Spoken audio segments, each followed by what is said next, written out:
대외 신인도를 회복해서 민생 경제를 복원하는 데 국회의 책임과 역할이 더욱 필요할 때입니다. 국정의 중심이 국회인 것처럼 국회의 중심 역시 국민이어야 합니다. 민생을 가장 먼저 챙겨야겠습니다. 골목 경제 그리고 바닥 경제 현장에 가장 닿아 있는 것이 국회의원들인 만큼 국회가 더 크게 책임을 다할 때다 이렇게 생각합니다. 여야 모두가 더 큰 각오로 민생 현안을 해결하기 위해서 나서야 합니다. 그래서 지금 이 순간만큼은 여야가 국정 안정과 국민의 안심을 위해서 머리를 맞대고 힘을 모았으면 합니다. 국회 추천 몫의 3인의 헌법재판관 인사청문회 관련 일정 그리고 비상계엄 국정조사 특위 구성건에 대해서도 여야 간 협의를 부탁드립니다.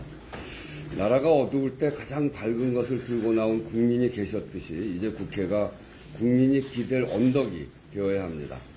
오늘 이 자리를 시작으로 난국을 극복하고 국민을 지키는 국회로 나아가겠다는 다짐을 함께 나눕시다. 이렇게 한자리에 앉게 돼서 반갑고 감사합니다. 여당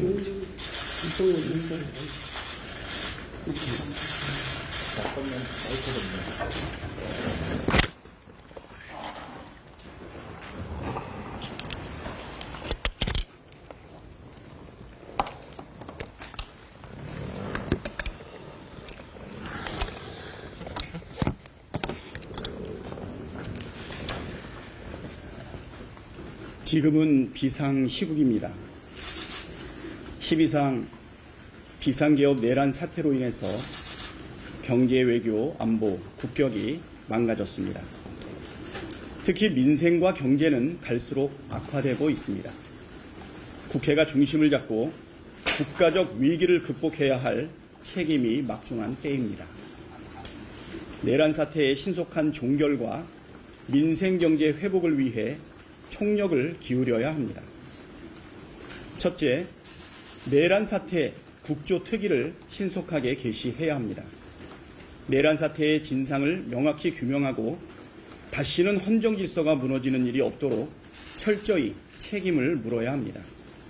국민의힘도 내란 사태 국정조사 특위 구성에 그리고 활동에 협조해야 합니다. 내란 숙에 윤석열 대통령에 동조했던 국민의힘이 조금이라도 국민 앞에 죄를 씻는 길입니다. 둘째, 헌법재판관 인사청문특위 구성을 서둘러야 합니다. 민주당은 이미 오늘까지 인청특위 구성에 협조할 것을 요청드린 바 있습니다. 권성동 원내 대표님은 박근혜 전 대통령 탄핵 결정 전인 2017년 2월에 탄핵 심판은 빠르면 빠를수록 좋다. 빨리 결정해야 국정이 안정되고 시간을 끌면 그만큼 나라도 불안정해진다고 말씀하셨습니다. 저도 같은 말씀 드리겠습니다. 서둘러 주십시오. 권선동 원내대표님은 오늘 권한대행이 헌법재판관을 임명할 권한이 없다고 하셨는데 2017년도에는 전혀 다른 말씀을 하셨습니다. 그때 이런 말씀 하셨죠. 대법원장이 지명하는 헌법재판관을 대통령이 임명하는 것은 형식적인 임명권이다. 국회가 추천하는 헌법재판관 임명도 마찬가지라는 말씀 드립니다. 셋째, 비상시국에 국무위원들에게 여당이라면서 불필요한 압박을 가해서는 안 됩니다.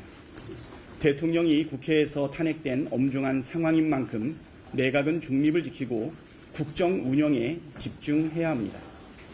특히 국회가 의결해 통과시킨 법안들에 대해 거부권 행사를 종용하는 일이 있어서는 안 됩니다.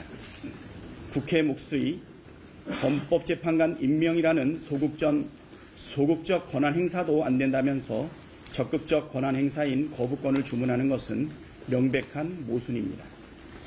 넷째, 민생경제 회생을 위해 정부와 국회가 힘을 모아야 합니다. 민주당 이재명 대표가 제안한 국정협의체에 대해 한덕수 권한대행이 이미 적극 참여할 것을 선언했습니다. 이에 국민의힘도 즉각 참여할 것을 촉구합니다. 이 위기를 극복하는 데 여야 모두가 힘을 모아야 합니다. 다섯째, 18일부터 열리는 임시국회에서 민생경제 회복을 최우선 과제로 다뤄야 합니다. 추경 편성을 비롯해서 얼어붙은 서민경제를 살리는 데 국회가 힘을 모아야 할 때입니다. 엄중한 시기임을 고려해 국무위원들이 출석하는 대정부 질의도 제안합니다. 또한 모든 상임위를 풀가동하여 민생 입법을 신속히 처리할 것을 제안합니다. 대통령이 일으킨 내란 사태로 국민이 고통받고 있습니다. 국민의 대표인 국회가 이 사태를 책임있게 수습하고 국정 안정과 민생 회복에 나서야 합니다. 국민의힘도 적극적으로 협력해 주시기를 바랍니다. 먼저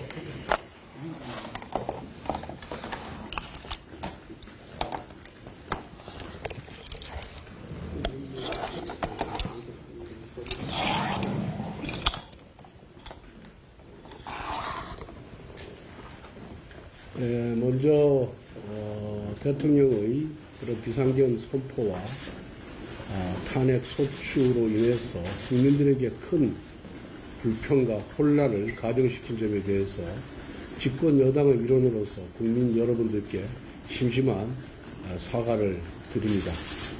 오늘 제가 원내대표에 취임한 이후에 처음으로 민주당 원내대표를 뵙는 자리인데 일종의 상견례 자리에서 정치 공세를 일관하는 민주당 원내대표의 모습을 보면서 씁쓸함을 금할 길이 없습니다.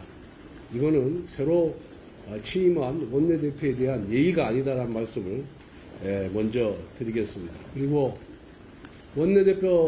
제가 원내대표에 선출된 이후에 민주당의 박찬대 원내대표에게 면담을 제안했으나 거부당했고 또 민주당의 원내대변인은 협상 상대를 인정할 수 없다라고 이렇게 격하게 저를 환영해 주셨습니다. 그런데 오늘 국회의장 주재 여야 원내대표 회담에 응한 것을 보면서 저를 그럼 협상 파트너로서 인정을 한 것인지 되묻지 아니할 수가 없다는 말씀을 드립니다. 정말 어렵습니다. 힘듭니다. 이럴 때일수록 여야가 머리를 맞대서 전국 안정을 위해서 또 민생 안정을 위해서 함께 지혜를 발휘할 때다 이렇게 생각을 하고 있습니다. 다만 여기 한 가지 더 붙이고 싶은 거는 대통령의 탄핵 이전에 야당인 민주당이 오로지 이재명 대표의 그런 범죄 사실을 덮기 위해서 국회의 입법권을 있는 대로 남용해서 탄핵 소추를 남발하고 특검을 남발하고 그리고 예산안을 일방적으로 삭감하지 아니하였더라면 훨씬 더 아름다운 대한민국, 대화가 통하는 대한민국, 상생하는 대한민국이 되었을 것이다 이렇게 생각을 하고 있습니다. 여러 가지로 민주당 원내대표께서 말씀하셔서 반박할 사항은 많이 있습니다만은 대통령 권한대행의 직무 범위, 권한 범위는 과거 노무현 대통령 보건대행 그리고 박근혜 대통령 한교안 대행 때의 전례를 따르면은 논란도 없고 그리고 여야 간에 분쟁할 소지도 없다 이렇게 생각을 하고 있습니다. 이미 대통령 권한대행이 헌법재판관을 임명할 수 있느냐의 문제는 이미 지난 8년 전에 박근혜 대통령 탄핵 당시에 민주당의 당시 추미애 당대표 또 우상호 원내대표 그리고 나중에 법무부 장관을 역임한 박범계 법사위 간사 모두 대통령 권한대행은 헌법재판관을 임명할 수 없다라고 주장을 했고 또 민주당 친민주당 학자인 임지봉 서강대 교수 등 여러 친민주당 학자들도 같은 견해를 표시한 바가 있습니다. 그때는 괜찮고 지금은 안 된다는 민주당의 논리가 어떻게 성립하는지 잘 이해할 수가 없습니다. 그리고 국민의힘은 아직도 여당입니다. 그래서 여당이 정부 총리나 장관들과 당정 협의를 하는 것은 아주 자연스러운 일인데 그것을 압박이라고 호도하는 저희가 뭔지 모르겠습니다.